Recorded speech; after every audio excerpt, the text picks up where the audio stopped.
Hosanna, Hosanna, Hosanna au plus haut des cieux. Bonjour et bienvenue à Lumière de la Parole, alors notre émission consacrée à la Parole de Dieu. Alors ici Dominique qui vous accueille en ce dimanche des Rameaux. C'est le début de la Semaine Sainte. Donc, est-ce que vous êtes prêts à entrer avec Jésus à Jérusalem? Alors, ça me fait plaisir d'être avec vous. Peut-être que vous avez votre rameau aussi à la maison. Alors, je vous rappelle que en cette semaine sainte, eh bien, je ferai 4 capsules. Donc, à partir de jeudi saint, et ce pour tout le Triduum pascal, ce sera une introduction au jour saint, spécialement à l'intention des personnes qui sont nouvelles, donc, et qui vont arriver à l'Église en se demandant, mon Dieu, c'est quoi tout ça? Voilà. Alors, donc, ce sera une explication avec des mots simples de ce que sont le jeudi saint, le vendredi saint, le samedi saint et la fête de Pâques. Alors, merci de faire connaître ces capsules à vos proches. Alors, pour l'heure, mettons-nous à l'écoute de la Passion, d'un extrait de la Passion de Jésus-Christ selon saint Luc.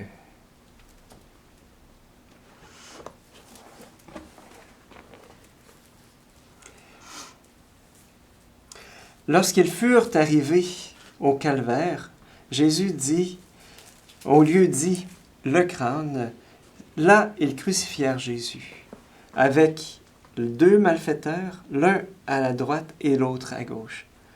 Jésus disait, Père, pardonne-leur, ils ne savent pas ce qu'ils font.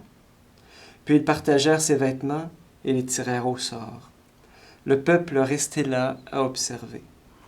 Les chefs tournaient Jésus en dérision en disant « Il en a sauvé d'autres, qu'il se sauve lui-même s'il est le Messie de Dieu, l'élu. » Les soldats aussi se moquaient de lui.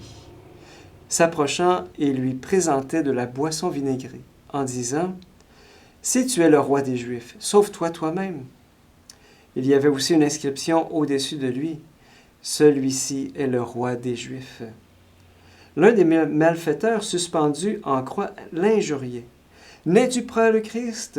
Sauve-toi toi-même et nous aussi. » Mais l'autre lui fit de vifs reproches.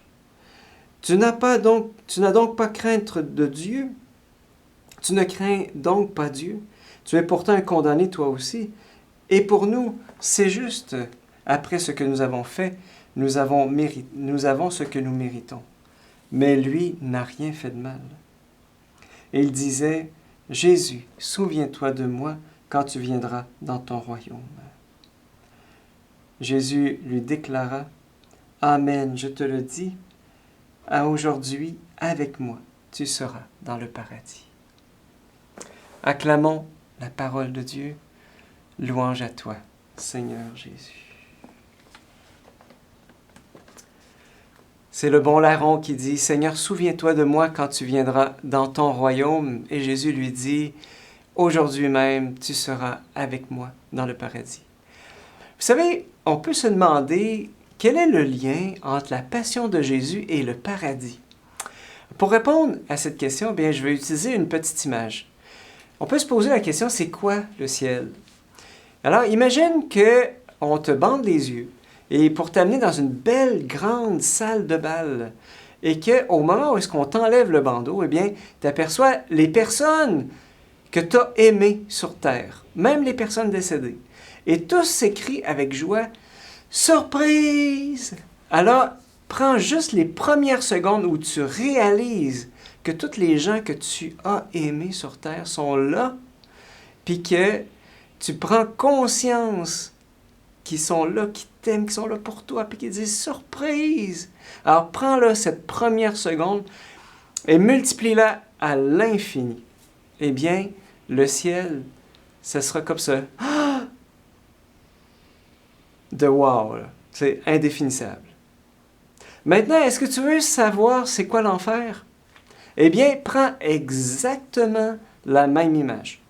La salle de bal, avec tous les gens que tu as aimés sur terre, là, et qui sont là, et puis là, au moment d'entrer dans la salle de bal, eh bien, toutes ces personnes que tu connais et qui t'aiment, eh bien, tout le monde t'ignore. Ton père, ta mère, tes enfants, ton épouse, ton époux, C'est l'indifférence totale. Personne se tourne vers toi. Pourtant, ils t'ont vu, là. Mais personne ne se tourne vers toi. Tout le monde fait semblant que tu n'es pas là. Eh bien, c'est ça l'enfer. Tous ceux qui t'aiment font comme si tu n'existais pas. Et ils continuent de parler entre eux, de rire, de boire un verre. Puis là, t'as beau crier à gorge déployée, « Hey, c'est moi! » Rien n'y fait, ils choisissent de faire la sourde oreille, ils choisissent de faire comme si tu n'existais pas. Eh bien, c'est ça l'enfer. L'enfer, c'est un enfermement sur soi, un enfermement, une privation d'amour, une privation de relation. Et ce lieu-là, je dirais, mes amis, là, que c'est un lieu spirituel, un lieu du cœur où beaucoup de personnes se trouvent en ce moment. Pensons juste à ceux qui vivent la détresse de la guerre, ceux qui vivent dans une maladie mentale, par exemple, ceux qui peuvent vivre en prison, sur un lit d'hôpital, ceux qui sont torturés dans plein de lieux, qui sont coupés des leurs. Voilà. Et ce lieu, au fond, ce lieu de perdition, tu cries, personne n'entend, puis tu as même l'impression là, que Dieu lui-même n'entend pas. T'sais, et que comme dit le psaume là, de la liturgie d'aujourd'hui, on a juste le goût de dire, crier même, « Mon Dieu, pourquoi m'as-tu abandonné? » Il comptait sur le Seigneur, qu'il le délivre, qu'il le sauve puisqu'il est son ami. Et donc, durant la passion de Jésus, eh bien, c'est ce lieu maudit que Jésus a voulu habiter. Et ce lieu tellement redouté, où personne ne veut aller, une privation de relation, une privation d'amour, une privation de dignité. D'autres mots pour désigner, en fait, ce qu'est la mort. Jésus, le Fils de Dieu, a voulu descendre là. Pourquoi il fait ça? Eh bien, une seule réponse. C'est pour être avec toi. Avec toi dans les moments où il n'y a plus aucune lumière. C'est bien cela que Jésus a vécu. Et il fallait qu'il vive cela.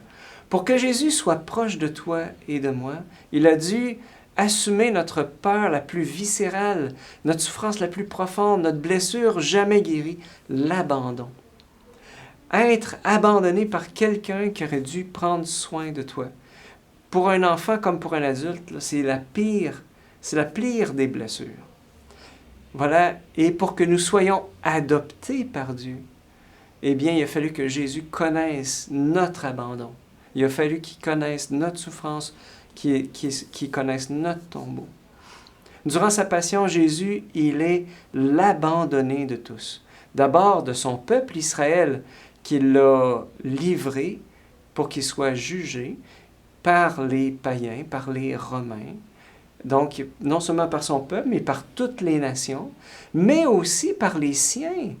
Et je dirais par ceux qui représentent les chrétiens, finalement, les disciples, ceux qui l'ont abandonné à Gethsémani. Et qui sait si dans la foule qui hurlait « Crucifie-le, crucifie-le à mort », s'il n'y avait pas, eh bien, des gens qui ont été guéris par Jésus. Donc Jésus, il est l'abandonné de tous, et même du Père. À Gethsémani, Jésus, il ressent l'absence de Dieu, notre absence de Dieu. L'absence de Dieu qui est le fruit du péché, de la séparation d'avec Dieu. Mon Dieu, pourquoi m'as-tu abandonné? Comment cela est-il possible? Eh bien, cela s'explique dans la différence entre ce que Jésus a vécu dans son cœur et ce qui s'est passé dans les faits. Objectivement, en fait, Jésus est toujours uni au Père et à l'Esprit Saint. Et dans son sacrifice, il nous sauve. C'est ça qui se réalise. Mais dans son cœur, subjectivement, Jésus épouse notre humanité pécheresse. Notre humanité pécheresse est privée de la relation avec Dieu, de l'amour de Dieu. Et lui qui n'a pas péché, il en éprouve toutes les conséquences. Il éprouve toutes les conséquences du péché dans sa chair. Imaginez le péché dans toute sa dureté, dans toute son intransigeance. Imaginez là, que vous avez à expier, par exemple, tous les crimes de guerre qui se commettent actuellement en Ukraine. Hein? On sent là-bas l'immense séparation avec Dieu. On sent que c'est vraiment l'enfer sur terre là-bas. Eh bien, c'est là que Jésus choisit de s'identifier à toutes les personnes souffrantes. Mais aussi, il prend sur lui et il expie les péchés du monde, les crimes du monde, comme s'il en était le seul responsable.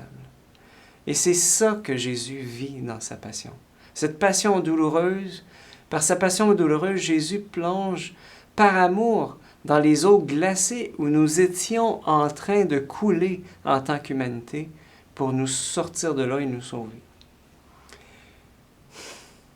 Jésus, souviens-toi de moi quand tu viendras dans ton royaume.